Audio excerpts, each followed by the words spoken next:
Nakatagpo na bang Ginebra ng isa pang susunod na magiging star player nila? Ang nakababatang kapatid ni Scottie Thompson na si Justin Thompson ay nakitaan na potensyal na magiging clutch player din gaya ng kuya niya nung naglaro siya sa NBTC Division 2 under Top Flight Sports Canada at naipasok niya ang game winner basket para sa Team Canada.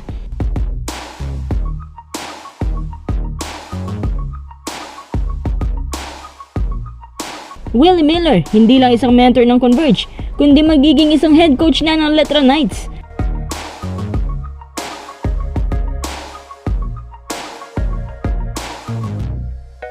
Bago tayo magpatuloy, kung nais susuportahan ng aking channel, just click subscribe and share.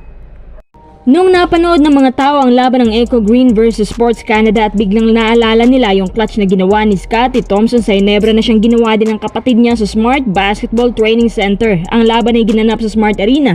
Makikita mo naman na batang-bata pa talaga si Justin Thompson gumalaw at medyo nangangapa pa ng konti sa dulo. Siya ay nakapagtala lamang na 3 points, 2 assists, pero sa final minutes na may 8 seconds na natira, isang napakagandang Euro step ang hatid niya.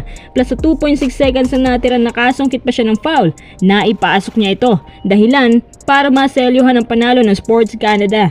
Nanood ang ilang veteranong PBA players gaya ni Chris Ross at syempre ang kuya niya na isang Hall of Famer sa Perpetual Help. Ang dami nagkomento sa social media ng pang-clutch player ang batong to.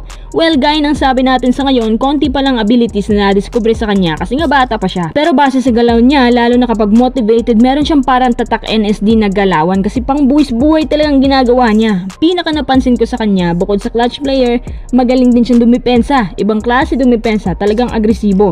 Sa sipag niyang yan, 100% ang dami pang pwedeng i-improve sa kanya. Ang inaabangan niya, yung season 100 ng NCAA sa Perpetual. Diyan natin malalaman yung mga tinatagong abilities niya at pinaghahandaan daw niya ito. Tanong ng mga Ginebra fans, magiging next Ginebra star kaya ito? Siya rin ba ang susunod na tagapagtaguyod ng Ginebra na papalit sa kuya niya? Hindi malayong mangyari yan kasi nga meron siyang backer sa Ginebra. Kapag dumating ang araw na napantayan niya or mahigitan niya si Scottie Thompson, talagang kukunin nila yan kapag nagpa-draft sa PBA. Yun nga lang, kung hindi siya kunin ng iba. Sa ngayon mga kuys, medyo hilaw pa talaga siya at kailangan pa niya ng napakaraming experience para makatungtong sa PBA. Anong malay natin? Basta't magsipag lang si Justin Thompson at paggugulan ng workout ethics, tiyak na magiging future star player yan ng Ginebra. Nasa roots na nga siguro yan kasi tinuruan daw siya ng sport na to mula sa kanyang lolo hanggang sa papa niya hanggang sa kapatid niya. Dahil na-discover ngayon si Justin Thompson simula sa mga oras na ito, sinusubaybayan na siya ng social media para tingnan kung magiging next Ginebra star ba talaga ito. Ano sa palagay nyo?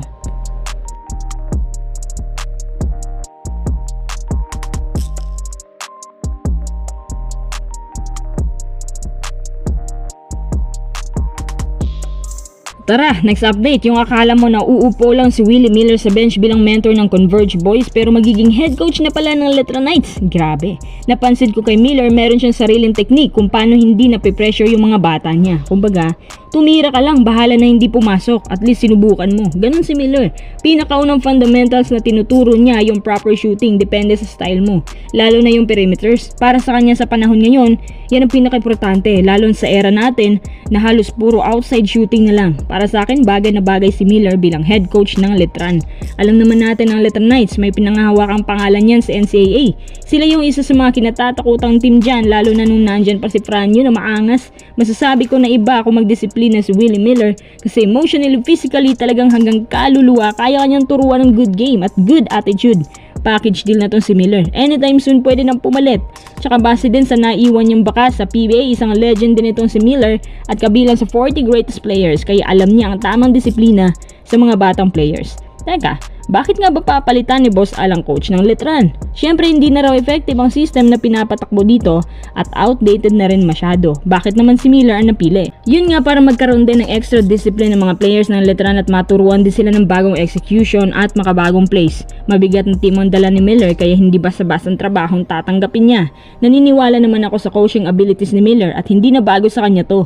Tingnan natin kung ano-ano magiging progress ng Letran kapag siya na ang tatayong head coach dito.